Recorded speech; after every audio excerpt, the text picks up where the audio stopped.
The gentleman is recognized on his reservation.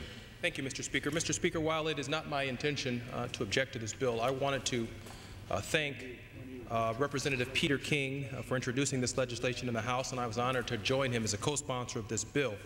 Mr. Speaker, Jack Johnson was the first African-American to win the World Heavyweight Boxing Champion and was a trailblazer. After defeating Tommy Burns and winning the World Heavyweight Boxing title in 1908, resentment grew as his wins continued, and his flamboyant lifestyle and behavior unfairly earned him the disdain of many. In fact, it was his interracial relationship that led to his arrest on charges of violating the Mann Act prohibition against transporting women across state lines for immoral purposes. Mr. Speaker, I felt compelled to come down to this floor because one of the chief advocates of this legislation was the late Vernon Forrest, who came to this Congress 3 years ago, met with members of the Congress on the House, met with Senator McCain in the Senate.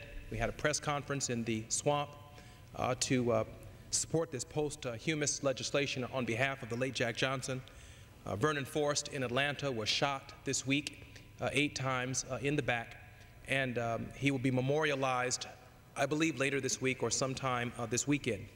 I wanted to say on behalf of a grateful nation and a grateful Congress to the Forrest family how grateful we were for his consciousness, for his willingness to fight for something bigger than himself, and for the extraordinary legacy that he has left us all. I want to thank the Judiciary Committee and Representative Peter King for their extraordinary leadership in bringing this very timely bill to the floor of the Congress. And as Ken Burns states, Jack Johnson's story was about freedom. It was about one black man's insistence that he be able to live a life nothing short of that of a free man. Mr. Speaker, I withdraw my reservation and urge the immediate passage of Senate Con Resolution 29.